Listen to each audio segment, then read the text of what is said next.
오늘은 우리 히브리서 9장 말씀 보겠습니다. 히브리서 9장 먼저 1절로 해서 10절 말씀까지 우리가 함께 보고 말씀을 상고하겠습니다. 히브리서 9장 1절로 해서 10절 말씀까지입니다. 자, 이 말씀을 우리가 먼저 같이 읽습니다. 첫 언약에도 섬기는 예법과 세상에 속한 성소가 있더라.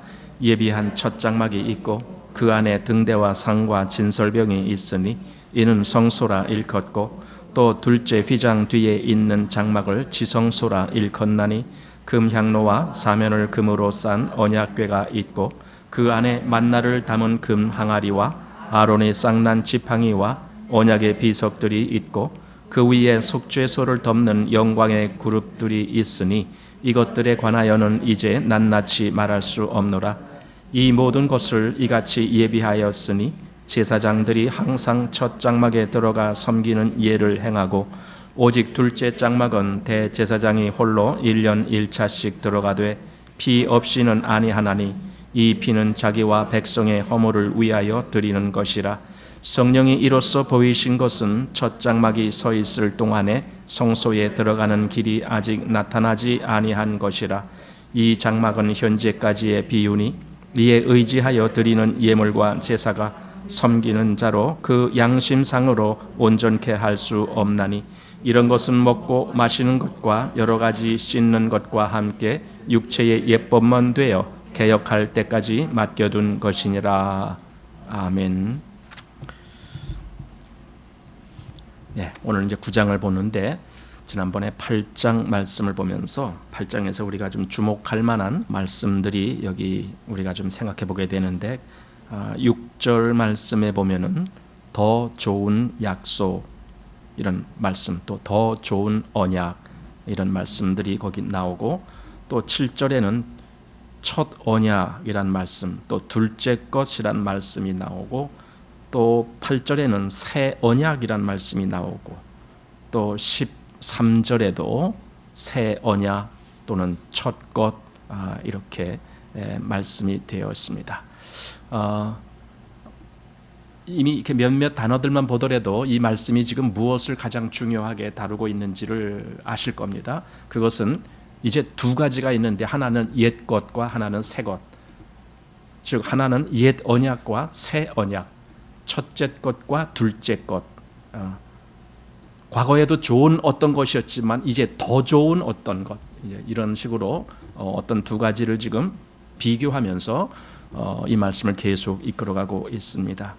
사실 이러한 내용들이 히브리서 전체적으로 계속 주제가 된 겁니다. 우리가 처음에 예수 그리스도를 말씀할 때에 다른 것과 비교를 해서 말씀합니다. 즉 예수 그리스도를 천사보다도 더 크신 예수 그리스도, 또 그 다음에는 대제사장보다도 더 크신 예수 그리스도, 이런 식으로 말씀하더니 지금 여기 그 언약에 있어서도 새 언약이란 말씀, 더 좋은 언약이란 말씀, 이런 것을 말씀합니다. 사실 이 말씀이 계속 9장 10장에도 이어지고 있습니다. 그래서 오늘 볼 9장에도 그 1절 말씀에 이렇게 시작하는 거예요. 첫 언약이란 말이 나옵니다. 첫 언약. 물론 여기 이제 언약이란 단어는 작은 글씨로 되어 있습니다. 그 말은 원래 원어에는 그 단어가 없지만 우리가 어떤 뜻을 잘 해석하기 위해서 나중에 이것을 번역하는 사람들이 이걸 첨부시킨 거죠. 그래서 첫 언약 이렇게 했지만 사실은 그냥 첫 것 이렇게 해도 됩니다. 첫 것. 그 첫 언약에도 섬기는 예법과 세상에 속한 성소가 있더라 하면서 그 첫 언약에 어떠했다라는 겁니다. 또 9장 8절쯤 보시면은 거기도 이런 말씀이 있습니다. 성령이 이로써 보이신 것은 첫 장막이 서 있을 동안에 하면서 첫 장막이라는 말씀이 나와 있습니다. 첫 장막. 또 9절 말씀에도 보면은 이 장막은 현재까지 비유니 하면서 이 장막, 이것은 바로 첫 장막을 그 앞에 8절에서 말씀한 첫 장막을 말한 겁니다. 그런데 8절쯤 다시 한번 보면은 첫 장막이 서 있을 동안에 성소에 들어가는 길이 아직 나타나지 아니한 것이라 이렇게 말씀했습니다. 첫 장막과 그 다음에 성소라는 말은 다르다라고 여기서 지금 비교를 하고 있는 겁니다. 즉 뒤에 말한 성소라는 것은 그건 하늘에 있는 성소를 뜻하는 겁니다. 그러나 첫 장막은 땅에 있는 거죠. 그래서 그 안에도 분명히 성소가 있고 지성소가 있고 했던 거지만 어쨌든 그것은 첫 장막에 속하는 것이고 그 다음에 이제 성소 했을 때는 이건 진짜 하늘에 있는 성소를 의미하는 겁니다. 즉 참성소죠. 참성소. 그래서 이렇게 비교를 하면서 말씀합니다. 그래서 여기 9장에는요. 이제 1절부터 오늘 우리가 읽은 10절까지의 말씀은 우선 그 땅에 있는 장막에 대한 그런 말씀이 나오고 있습니다. 땅에 있는 장막을 이렇게 자세히 말씀하는 이유는 그 땅에 있는 장막과 비교해서 또 다른 새 장막 또는 새 언약으로 말미암는 그것을 비교해서 말씀하기 위해서 먼저 땅에 있는 장막, 즉 첫 장막이라고 하는 그것을 지금 먼저 말씀을 해주고 있습니다. 그리고 11절부터 마지막 28절까지 거기는 이제 그리스도로 말미암는 새 언약에 대해서 말씀을 해주고 있습니다. 이것이 지금 우리가 보고자 하는 겁니다. 그래서 이제 오늘 히브리서 9장을 보게 되는데 어쩌면은 히브리서 9장에서 말씀하고 싶은 것은 11절 이하에 나오는 말씀입니다.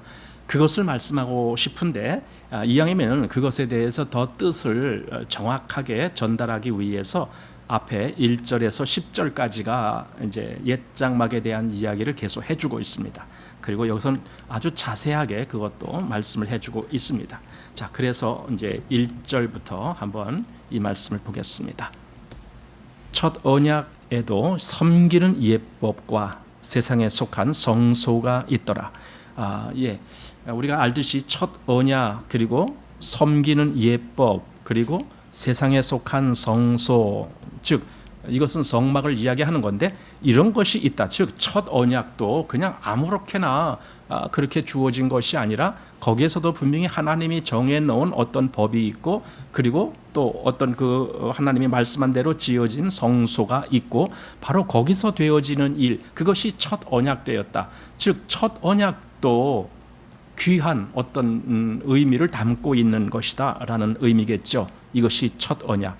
그러니까 여기 첫 언약 이렇게 말한 걸로 보아서는 우리는 얼른 짐작을 하게 되는데 둘째 언약이 온다 이거죠. 첫 언약, 그다음에 두 번째 언약, 이것이 우리가 기대하게 되는 거죠. 그리고 또 그 다음에 세상에 속한 성소라고 되어 있습니다. 세상에 속한 것이라고 하면 그것도 반대로 하늘에 속한 어떤 것이 있다라는 것도 우리가 미리 짐작하게 하는 말씀입니다. 그래서 세상에 속한 성소가 있더라 하고, 그리고는 이제 2절부터 세상에 속한 성소의 여러 가지 제도, 여러 가지 모양들, 이런 것에 대해서 지금 성경은 아주 자세히 설명을 하고 있습니다. 자, 2절 말씀 보겠습니다. 예비한 첫 장막이 있고 그 안에 등대와 상과 진설병이 있으니 이는 성소라 일컫고. 자, 이제 그 세상에 속한 성소, 그러니까 성소라는 것은 이것은 성막 전체를 이야기하는 거였고, 거기에 첫 장막이 있고 그다음에 둘째 장막, 그 이제 휘장 뒤에 이제 둘째 칸이 있는 거죠. 그것을 지금 이렇게 나누어서 말했습니다. 첫 장막이 있는데 그 안에는, 그러니까 첫 번째 앞에 있는 장막을 이야기하는 거예요. 우리가 보통 성소라고 일컫는 것이고 뒤에는 지성소라고 일컫는 것인데 그것은 둘째 휘장 뒤에 있습니다. 그래서 성막의 제도를 이렇게 속으로 생각해 보면은 직사각형처럼 이렇게 돼 있는데 중간에 한 3분의 2 정도 되는데 이렇게 칸이 막혀 있습니다. 그 중간에. 그러니까 말하자면은 원룸이 아니고 투룸으로 되어 있어요. 성소는 성막이 그렇게 되어 있습니다. 그래서 앞에를 성소라고 부르고 그 뒤에 있는 것을 지성소라고 부릅니다. 그런데 앞에 성소도 휘장이 가려 있고 뒤에 지성소도 휘장이 가려 있습니다. 둘 다 휘장이 가려 있습니다. 거기는 한마디로 아무나 들어가지 못한다라는 의미죠. 그래서 성소에는 제사장들이 거기 들어가서 날마다 들어가서 뭐 해야 할 것들이 있습니다. 날마다 그 등대를 불을 잘 피게 하고 그 다음에 거기 그 이렇게 항상 이렇게 뭡니까 떡을 뭐라 그래요? 항상 이렇게 두는 떡을 갑자기 단어가 생각 안 나지만은 하여튼 떡을 거기 12덩이를 늘 이렇게 며칠 지나면은 또 새 것으로 바꾸어서 이렇게 하면서 그 다음에 그것만 있는 것이 아니라 또 앞에는 향단, 금으로 된 향단, 그래서 금향단이라고 하는데 거기도 늘 그 향기가 피어오르는 그 향연이 피어오르는 그런 일을 이제 하게 하고 그런 겁니다. 그런데 이제 여러분이 지금 말씀을 보면서 알겠지만 여기 성소 이야기를 할 때에 거기 보면은 그 안에 등대와 상과 진설병이 있으니 이렇게 말하고 그 향단 이야기는 안 합니다. 여기 지금 빠져 있는 것 같아요. 왜 향단을 안 할까? 이제 그 이유가 뒤에 가면 나옵니다. 어쨌든 여기서 이제 향단 이야기가 없습니다. 자, 그리고 3절 말씀을 가보면은 이제 지성소죠. 둘째 휘장 뒤에 있는 것, 이게 지성소인데 여기 둘째 휘장 뒤에 있는 장막을 지성소라 일컫나니 금향로와 갑자기 금향로란 말이 나왔습니다. 물론 이게 금향로가 뭘 이야기하는지를 정확하게 알지 못하겠습니다. 그러나 이제 어떤 그 초대교회 또는 그 이후의 어떤 속사도 시대 이런 때 어떤 문헌들에 의하면은 이것을 그냥 향단이라고 불렀다 이렇게도 이야기합니다. 지금 여기 금향로라고 하는 것은 이것은 70인역에서 기록된 단어인데 그런데 어떤 그 당시에 그 초대교회 때 그때 어떤 이들은 이것을 그냥 향단, 금향단으로 그렇게 일컬었다라고 합니다. 어쨌든 그래서 우리도 생각하는 겁니다. 아까 앞에 성소에 대한 기록이 있을 때 거기에 향단에 대한 기록이 나오질 않고 오히려 지성소 안에 금향로와 사면을 금으로 싼 언약궤가 있고 이렇게 한 걸로 봐서 여기 금향로를 그 성소에 있는 향단을 가리키는 것이 아닌가 이렇게 이야기합니다. 그런데요, 이게 좀 사실은 이게 문제가 있는 거예요. 왜 문제냐면은 성소에는 절대로 이렇게 되면 안 돼요. 구약의 성소는 향단은 반드시 성소에 있어야 돼요. 지성소에 들어가면 안 되는 거예요. 그것은 하나님이 그렇게 명령하셨기 때문에 그래요. 이 금향단은 그 휘장 앞에 딱 이렇게 성소의 휘장을 향해서 거기 딱 있어야 되는 건데 왜 히브리서는 둘째 휘장 즉 지성소 안에 그것이 있는 것처럼 말씀하는가 이거죠. 물론 여기 이제 단어가 금향로라고 했지만 이것이 곧 금향단을 의미하는 그런 단어로 이미 초대교회 때부터 번역됐다라고 제가 말씀드린 겁니다.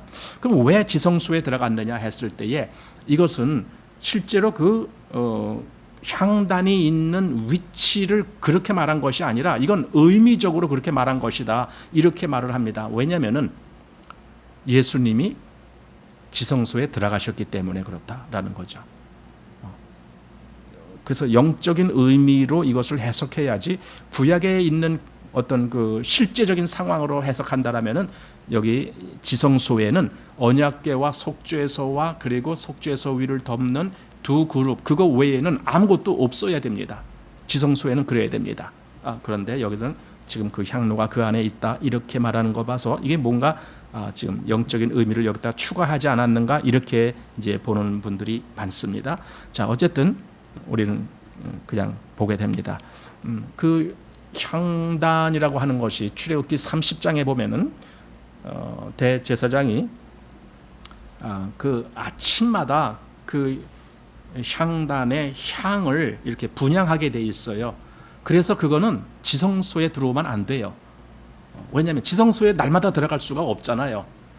거기에 분향을 해야 되는데 날마다 제사장이 그 일을 하려면은 성소에 있어야 날마다 가능한 것이지 지성소에 있으면 못합니다. 그래서 여기서 지금 히브리서에서 말한 것은 이게 뭔가 영적인 의미로 이렇게 했겠다라고 보게 되는 겁니다. 자, 조금 더 보겠습니다. 지성소라 일컫나니 하면서 금향로와 사면을 금으로 싼 언약궤가 있고 그 안에 만나를 담은 금 항아리와 아론의 쌍난 지팡이와 언약의 비석들이 있고 그러니까 언약궤 안에 만나를 담은 금항아리, 아론의 쌍난 지팡이, 그리고 언약의 비석들이 있고, 이렇게 말합니다.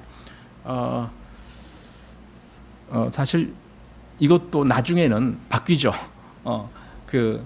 두 돌판 외에는 아무것도 없는 그런 때가 오죠. 구약에 그런 때가 왔습니다. 그러나 지금 여기서 말한 것은 그 이전에 원래는 이렇게 됐다라는 아마 의미로 또 말한 것 같아요. 그래서 아론의 쌍난 지팡이와 언약의 비석들이 있고, 그리고 또 5절 말씀도 보십시오. 그 위에 속죄소를 덮는 영광의 그룹들이 있으니 이것들에 관하여는 이제 낱낱이 말할 수 없노라. 예, 그 언약궤가 있고 그 위에 속죄소가 있어요. 속죄소는요, 언약궤를 덮는 이 덮개 역할을 하는 거예요. 덮개 역할을 하면서 동시에 또 그 위에 피를 뿌릴 수 있게 이렇게 만들어진 겁니다. 그리고 그 속죄소랑 같이 하나로 딸려서 그 그룹이 이렇게 그것을 어떻게 됩니까? 그룹을 이렇게 모양을 만드는 걸 이렇게 그 하나의 뭐랄까, 통째로 뭔가 이렇게 조각한 것 같은 그런 모습인데, 두 천사죠. 여기 그룹이라고 한 것은 천사를 의미하는 건데, 두 천사가 그 속죄소 위에 같이 하나로 그렇게 연결되어 있습니다. 그래서 그 모습을 지금 여기 말씀하고 있는 겁니다. 근데 그 마지막에 5절 중간 부분에 이렇게 말했습니다. 이것들에 관하여는 이제 낱낱이 말할 수 없노라. 낱낱이 말할 수 없다는 것은, 아니 그거 지금 내가 자세히 말하려고 지금 하는 건 아니다. 그냥 이 정도로만 말하려고 한다. 왜냐하면 그걸 낱낱이 말하려면 다시 구약 성경에 기록된 것처럼 여러 장을 아마 말해야 되기 때문에 그럴 수는 없다. 아마 그렇게 말한 겁니다. 그리고 또 사실 여기서 말하고자 하는 주제도 그 옛 성소, 옛 그 성막, 그것을 말하려고 하는 것이 아니기 때문에, 그것은 다만 예수 그리스도를 말하기 위해서 하나의 그 대조되는, 비교되는 그런 것으로만 지금 여기서 말하려고 하는 것이기 때문에 그걸 뭐 자세히 말할 필요도 없다라는 의미가 되겠죠. 자, 그리고 이제 6절로 갑니다. 이 모든 것을 이같이 예비하였으니 제사장들이 항상 첫 장막에 들어가 섬기는 예를 행하고, 오직 둘째 장막은 대제사장이 홀로 1년 1차씩 들어가되 피 없이는 안 하나니 이 피는 자기와 백성의 허물을 위하여 드리는 것이라. 자, 이제 6절부터 조금 이제 중요한 문제가 나옵니다. 그러니까 5절까지는 그 구약의 성막의 여러 가지 모양들, 여러 가지 기구들, 이런 것에 대해서 말씀을 해놓고, 6절에 이제 실제적으로 그 성막에서 어떤 일이 벌어졌느냐 이거죠. 어떤 일이 벌어졌느냐 했을 때, 제사장들이 항상이란 말은 다른 말로 매일 그런 의미죠. 첫 장막에 들어가 섬기는 예를 행하고, 그리고 오직 둘째 장막은, 이것은 지성소에 들어가는 걸 얘기하는 거죠. 거기는 대제사장이 홀로 1년 1차씩 들어가되, 이거죠.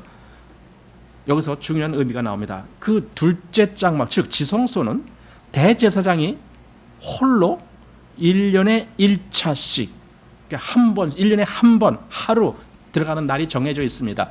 그것은 그 속죄일에 대한 그때의 대제사장이 들어가게 되어 있습니다. 그래서 그것을 지금 말씀하고 있는 거예요. 그래서 여기 이 말씀이 상당히 중요한 의미가 있습니다. 그 둘째 장막은 어떻게 들어가느냐, 아무나 들어가느냐, 절대로 그럴 수 없다. 오직 대제사장이 1년에 한 번, 1년 1차씩 그렇게 들어간다.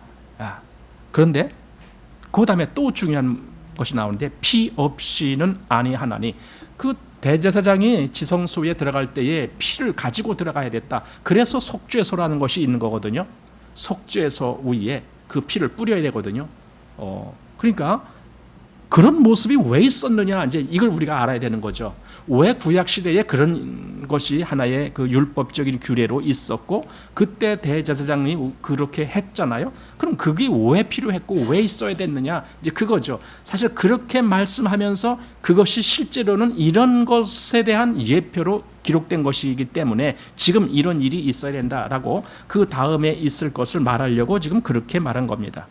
예. 지성소에 들어갈 때는 항상 피를 가지고 대제사장이 들어갔습니다.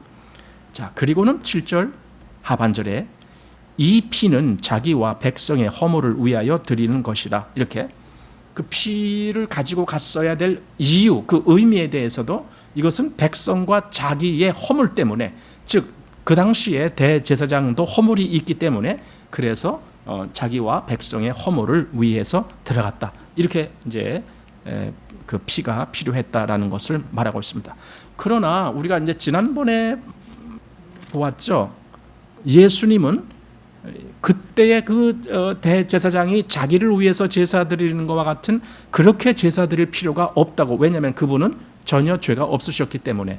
그래서 구약의 그 대제사장이 백성의 제사를 드리기 전에 먼저 자기를 위한 제사를 드려야 됐다. 이제 그 얘기를 우리 요 앞에서 봤잖아요. 예, 맞습니다. 그때 대제사장은 그래야 됐습니다. 자기를 위해서도 피를 뿌려야 됐습니다. 이것이 대제사장의 할 일이고 그 다음에 백성들의 속죄를 위해서 피를 뿌리고 이렇게 했습니다. 그런데 예수님은 그렇게 안 했다는 거예요. 예수님은 그럴 필요가 없다라는 거예요. 그게 지금 우리가 보는 히브리서에 나오는 거죠. 왜 그럴 필요가 없느냐? 예수님은 죄가 없으시니까.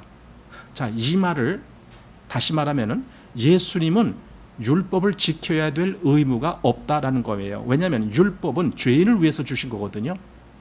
그러니까 예수님은 율법을 지켜야 될 아무런 그 율법 아래에 있지를 않다라는 거죠. 한마디로. 그러니 예수님에게 율법을 거기다 율법을 대입해 갖고 예수님이 이거 지켰다 어쨌다 말하는 것 자체가 예수님을 깎아내린 것밖에 안 돼요. 예수님은 율법보다도 위에 계시기 때문에 전혀 율법의 영향을 받지 않죠. 자, 그렇게 말하고 이제 계속 보겠습니다. 8절로 가봅니다. 성령이 이로써 보이신 것은 첫 장막이 서 있을 동안에 성소에 들어가는 길이 아직 나타나지 아니한 것이라. 예, 성령이 이로써 보이신 것은, 예, 그렇죠.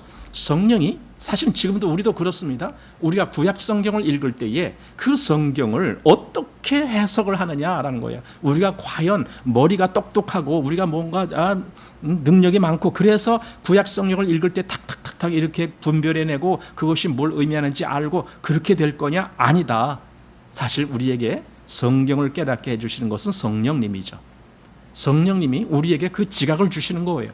그러니까 우리도 그렇잖아요. 우리가 지금 그 구약에 속한 그 말씀에 대해서 우리가 이렇게 알 수 있는 것은 처음부터 안 것이 아니잖아요.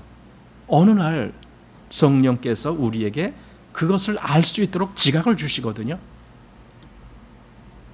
사실은 성령님의 역사가 그것뿐만이 아니에요. 우리 안에 믿음이 있게 하시는 것도 성령님의 역사고 또 날마다 우리의 삶 가운데 우리가 믿음을 쫓아갈 수 있도록 그렇게 역사하시는 분도 성령님이신 거예요. 그래서 우리 안에 성령님이 계시다라는 것이 아주 우리에게는 큰 유익이라고. 그래서 예수님도 내가 너희를 떠나가는 것이 너희에게 유익이다. 왜냐하면 내가 가면 보혜사 성령님이 너희에게 오실 것이다. 이렇게 그 성령님이 오시는 것이 얼마나 큰 유익인가 그것을 말씀했던 것이죠. 그래서 여기 첫 장막이 서 있을 동안에 이렇게 말해요. 첫 장막이 서 있다라는 것은 단지 건물이 있다라는 개념이 아니라 그 첫 장막에 의한 그런 모든 의미가 살아있을 때 그것이죠. 사실은 예수님이 오셔서 그것이 바뀌기 전까지 그 바뀐다라는 것을 개역이라고 그래요. 여기 바로 어디입니까? 10절 거기 뒤에 보면은 개역할 때까지 맡겨둔 것이라. 이때까지는 이 구약의 성소에 대한 규례가 다 서 있는 거예요. 그렇게 해야만 됐던 거예요. 예수님이 이것에 어떤 것을 개역할 때까지는. 그래서 그 장막이 서 있을 동안에 이렇게 말했습니다. 그런데 그때까지 성소에 들어가는 길이 아직 나타나지 아니한 것이라 할 때에 이 성소는 지상에 있는 성소가 아니고 하늘에 있는 성소를 이야기하는 거예요. 아직 진짜 성소에는 아무도 들어갈 수가 없었다. 즉 구약의 그 성소, 성막이라고 하는 것이 더 옳겠죠. 구약의 성막에 대한 그 규례가 유효하는 그 기간 동안에는 하늘에 있는 성소에는 아무도 들어갈 수가 없었다 이거예요. 왜냐하면 그 땅에서 뭔가가 이루어져야 되기 때문에. 그래서 예를 들어 예수님이 제사장 되신 것도 그 땅에 있는 레위 지파를 통해서 제사장 되신 것이 아니다 그러죠. 만약에 예수님이 레위 지파로 오셨다라면은 그럼 제사장 되실 필요가 없는 거예요. 왜냐하면 레위 지파 속에 이미 제사장들이 있기 때문에 마찬가지로 여기 땅에 있는 성소가 그대로 서 있을 동안에는 아직 하늘에 올라갈 그 길이 나타나질 않아요. 그 하늘에 있는 성소에 아무도 못 들어가요. 그렇게 되어 있었던 거죠. 자, 그렇게 말하고 이 장막은 현재까지의 비유니 이렇게 말했습니다. 여러분, 여기서 전환이 오는 겁니다.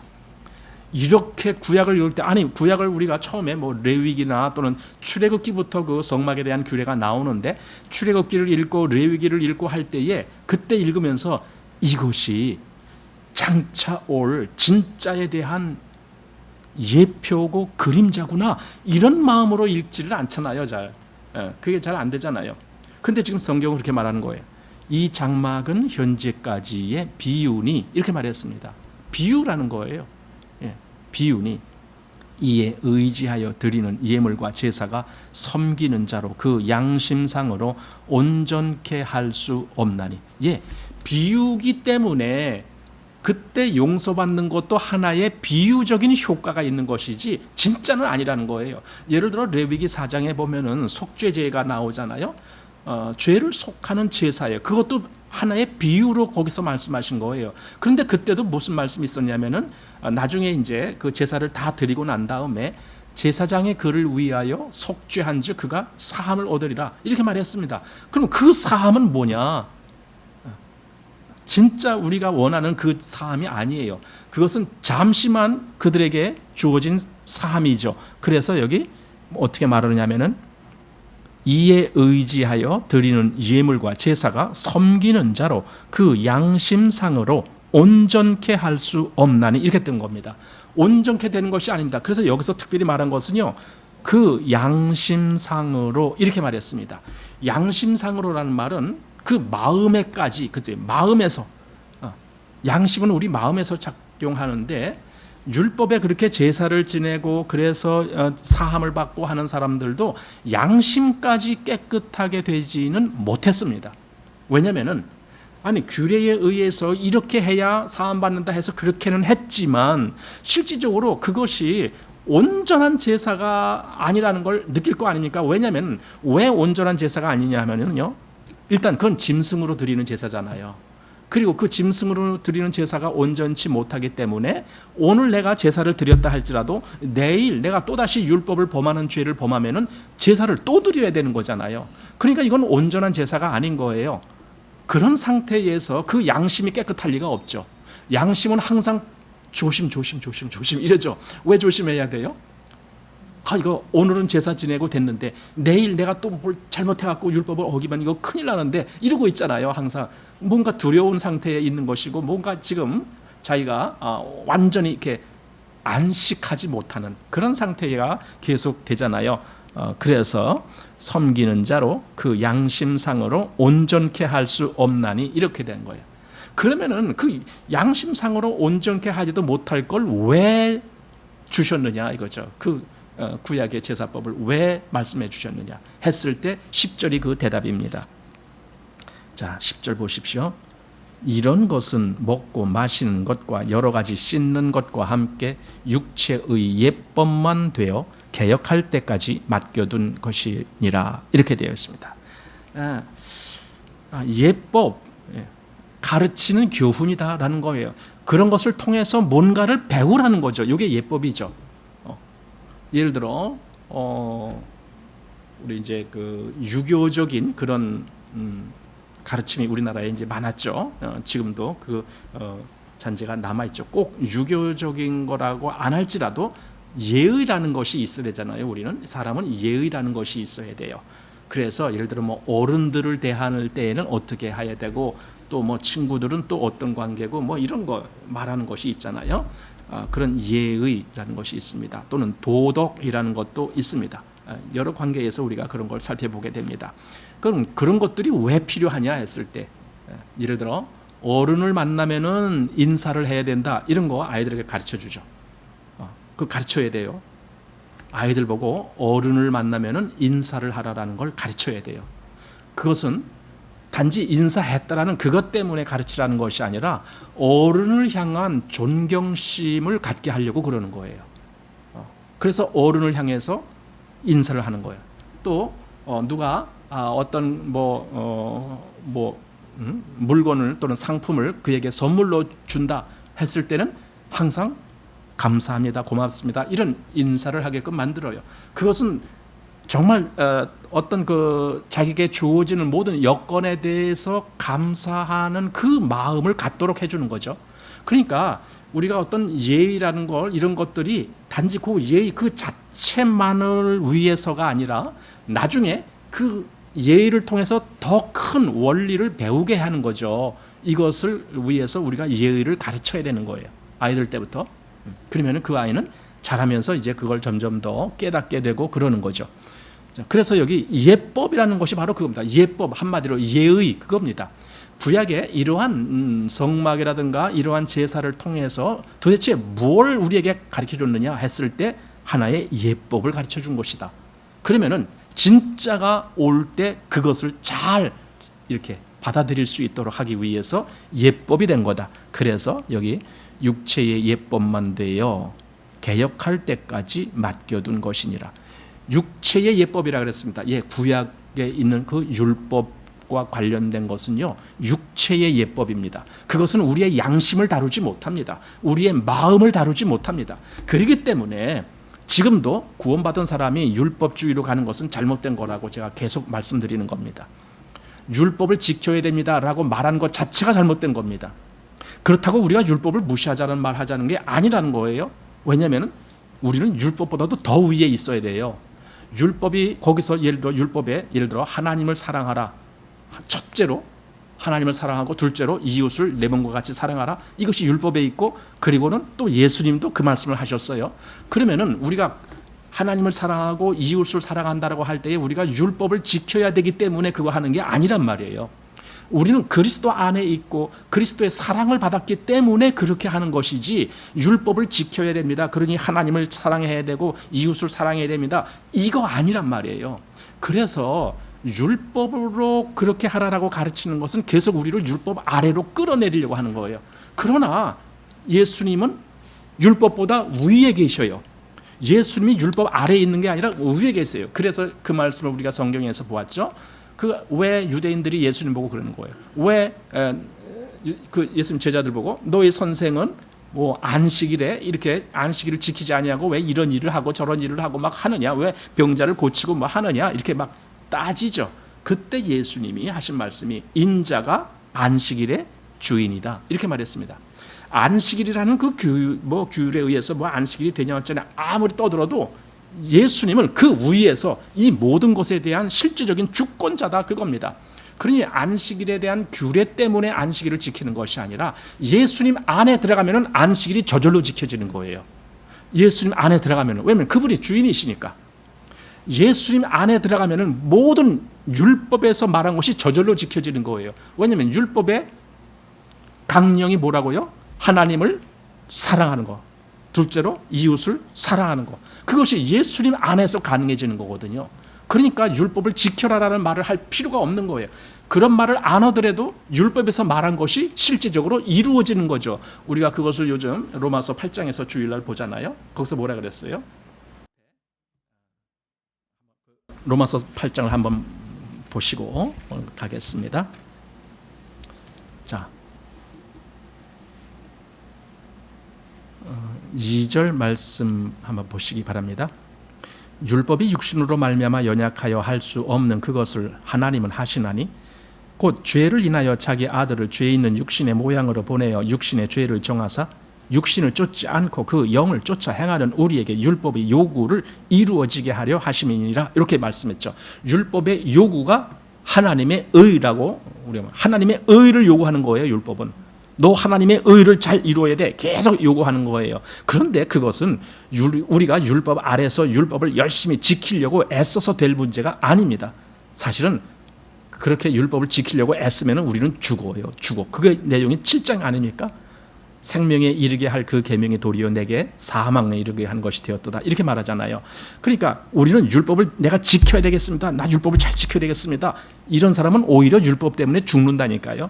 그게 아니라 난 이미 죽었습니다. 내가 율법으로 말미암아 율법을 향하여 죽었나니 그런즉 이제는 내가 산 것이 아니요 오직 내 안에 그리스도께서 사신 것이라. 이렇게 돼버리는 거거든요. 이미 죽었어요. 그럼 난 어디 있는데? 난 그리스도 안에 있는 거예요. 그리스도 안에 있기 때문에 그리스도가 어떠한 그것이 그대로 나에게 적용돼요. 그의 어떠하심과 같이 우리도 세상에서 그러하도다. 이렇게 그대로 적용돼요. 주님이 율법보다 위에 계셔요. 그럼 나도 율법보다 위에 있는 거예요. 왜 나를 다시 율법 아래로 끌어내려오려고 하겠습니까? 아니죠. 우리는 율법 위에 있습니다. 그 안에서 주님이 어떠했는데, 주님이 정말 하나님을 가장 사랑했다면 우리도 그 안에서 그렇게 되는 거예요. 주님 안에 있다는 것은요, 주님과 하나가 된 그 위치에 있다는 것이고, 주님이 어떠함에 우리도 같이 그러는 거예요. 주님이 이제는 예를 들어 뭐 사망의 권세를 이겼다, 그래서 십자가로 승리하셨다, 그럼 나도 그런 거예요. 내가 사망을 이긴 것이 아니라 난 주님 안에 있기 때문에 이기게 된 거죠. 그 말씀이 골로새서 나오죠. 거기 또 보겠습니다. 자, 골로새서 2장 말씀을 보겠습니다.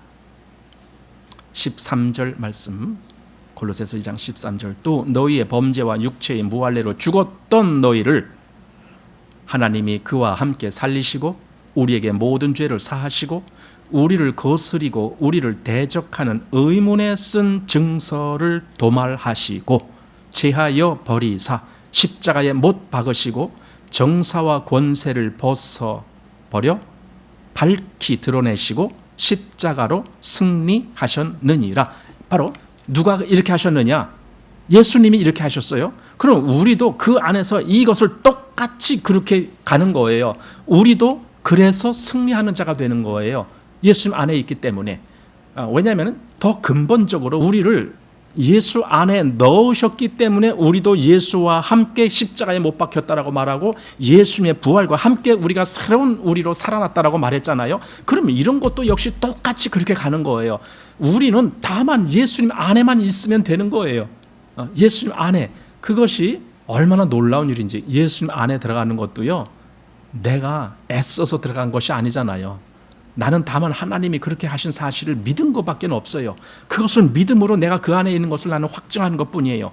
그래서 다시 아까 그 로마서 8장에서 그 말씀 하기 전에 그 앞에 그런 말씀을 우리가 했잖아요. 아까 로마서 8장 1절 말씀을 보면, 그러므로 이제 그리스도 예수 안에 있는 자에게는, 이렇게 그리스도 예수 안에 있는 자에게는 하면은 그 뒤에 있는 일들이 다 거기서 이루어지는 거죠. 그래서 아까 읽은 3절 4절 거기 그 영을 쫓아 향하는 우리에게 율법의 요구를 이루어지게 하려 하심이라. 이것도 그리스도 예수 안에 있는 자에게 그것이 이루어지는 거죠. 그리스도 예수 안에 있지 아니하면은 자기가 다 지켜야 돼요. 그럼 자기가 지킬 의무가 있어요. 그런데 그리스도 예수 안에 있으면은 내가 지킬 이유가 없어요. 이것은 마치 서울에서 부산을 가는 그 KTX 뭐 이런 열차가 있는데 내가 열차 안에 탔다라고 가정을 하는 거예요. 서울을 떠나서 부산까지 가는 열차를 내가 탔습니다. 나는 그 안에서 애쓰지 않아요. 나는 그 안에서 그냥 가만히 쉬고 있어요. 편안히 쉬고 있어요. 그러나 잠시 후에 나는 부산에 도착했습니다라는 소리를 듣는 거예요. 그죠? 내가 그 열차와 하나가 됐기 때문에, 내가 그 열차 안에 있기 때문에 그 열차가 어디를 가는지 나도 거기 가는 거예요. 그걸 내가 거기서 애를 써야 됩니까? 열차 안에서 내가 어떤 사람이 그랬다 그러죠? 더 빨리 가려고 그 열차 안에서 막 뛰었다고. 그 전에 누가 그러던데 막 뛰었다고. 여러분, 그런다고 되는 거 아닙니다. 그 안에서 뛰든 그 안에서 잠을 자든 결과는 똑같습니다.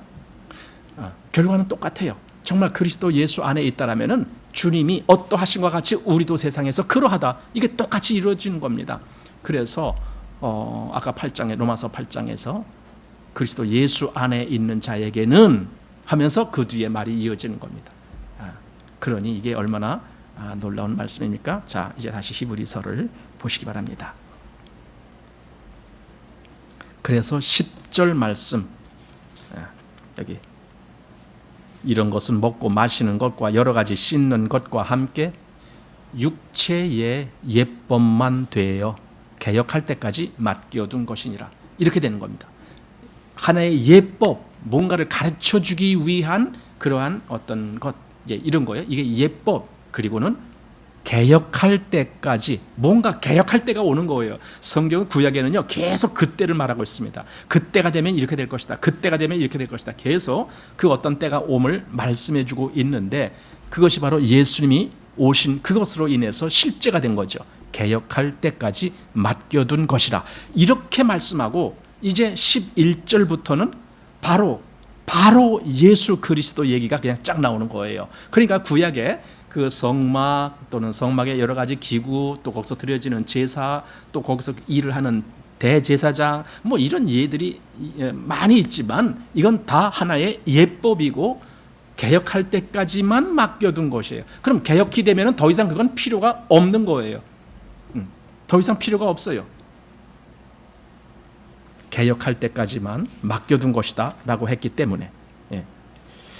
자, 그리고 11절로 가면은 이제 완전히 전환돼 갖고 어떻게 시작됩니까? 그리스도께서 장래 좋은 일이 대제사장으로 오사 손으로 짓지 아니한 곧 이 창조에 속하지 아니한 더 크고 온전한 장막으로 말미암아 염소와 송아지의 피로 아니하고 오직 자기 피로 영원한 속죄를 이루사 단번에 성소에 들어가셨느니라. 그러니까 아까 앞에서 1절부터 시작해서 10절까지에 되어졌던 그 모든 구약에 속했던, 또는 구약의 장막, 구약의 성막에 속했던 그런 모든 것들에 대해서 여기 11절, 12절에 예수님을 통해서 싹 완성이 된 거예요. 그리고 구약과 비교할 수도 없는 완전한 제사가 싹 드려진 거죠. 왜냐하면 우선 보십시오. 여기 그리스도께서 장래 좋은 일의 대제사장으로 오사, 예수님이 대제사장으로 오셨어요. 그리고 그 어떤 일을 위해서 오셨는데 장래 좋은 일, 이렇게 장래 좋은 일. 구약에 옛날 과거에 거기에 얽매이지 아니하고 미래에 장래에 좋은 어떤 일, 그것을 위한 대제사장으로 오셨다라고 합니다. 그리고는 그분은 어떻게 하셨는데 손으로 짓지 아니한, 이거 손으로 지은 장막이 구약에 있는 그 성막을 이야기하는 거예요. 예수님은 그거와 상관없어요. 그래서 손으로 짓지 아니한 곧 이 창조에 속하지 아니한, 아니 창조에 속하지 아니했다는 말은 뭐예요? 이 땅에서, 이 세상에서 우리가 보고 느끼고 하는 게 다 창조된 건데 이건 창조에 속하지 아니한 거라고 그랬어요. 그럼 이건 어디 있다는 거예요? 이건 하늘에 있을 수밖에 없는 거예요. 이 세상에 우리가 말하는 이 하늘이라는 개념은 그냥 높이 저기 올라가면 저기 하늘이다, 이거 아니에요. 그런 하늘이 아니고 이 하늘은 하나님이 계신 영역, 이거죠. 그것은 사실 어딘지 우린 몰라요. 그냥 우리가 모르기 때문에 하늘 하면은 그냥 저 높이 어디 이런 식으로 이야기를 하지만 실제적으로는 그 높이 올라간다고 해서 거기가 하나님이 계신 곳이 아니잖아요. 어쩌면 하나님은 지금 여기 우리와 같이 계실지도 모르죠. 하지만 우리는 그걸 몰라요. 왜냐하면 그 영역에 우리는 아직 들어가지 못했기 때문에.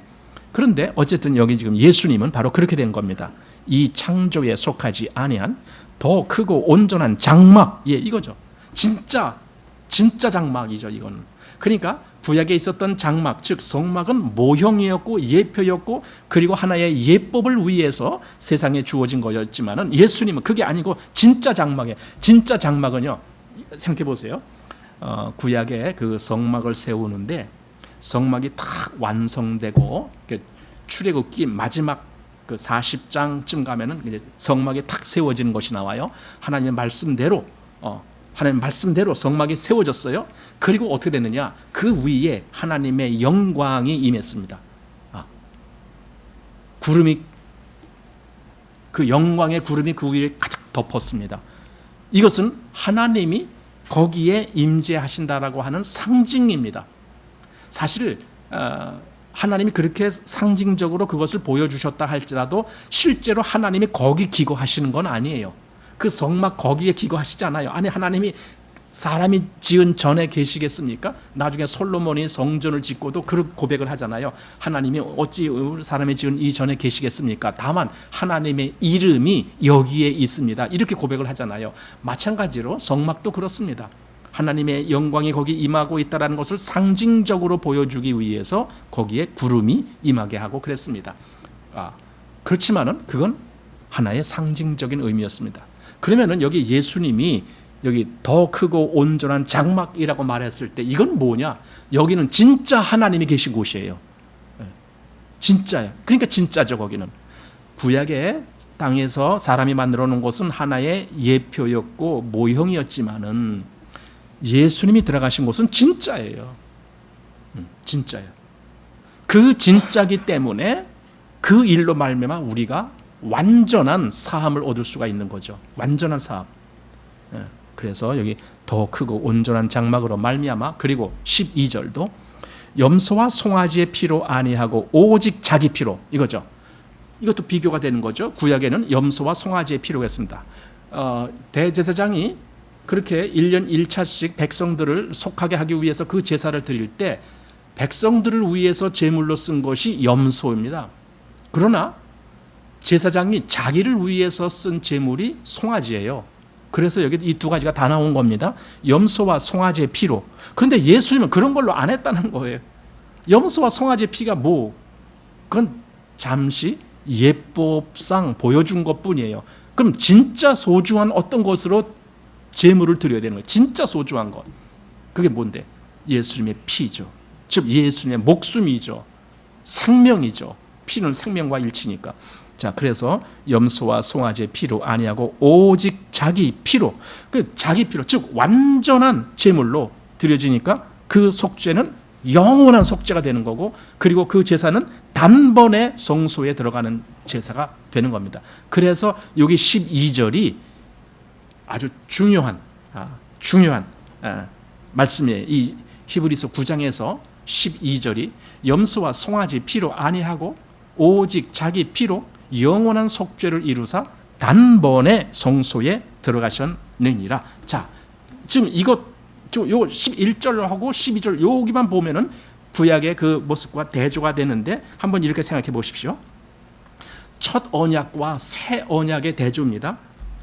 새 언약에는요, 중보이신 그리스도께서는 모형인 이 땅에 있는 장막에 들어가지 않고 하늘에 있는 더 크고 온전한 장막으로 들어가셨고, 그다음에 두 번째는 이 땅에서 그림자로 드려졌던 그 짐승의 피가 아니고 예수님은 자기 피로 하나님께 드리셨고, 그다음에 이 땅에서는 한시적인 속죄가 이루어졌는데 예수님은 영원한 속죄를 이루셨다라고 여기 기록되어 있고, 그다음에 그렇기 때문에 땅에서는 한시적인 속죄이기 때문에 그 속죄제가 또 드려지고 반복적으로 드려져야 됐는데, 예수님은 여기 단번에 성소에 들어가셨다 그랬습니다. 단번, 단 한 번으로 모든 것을 끝냈다, 그 뜻이거든요.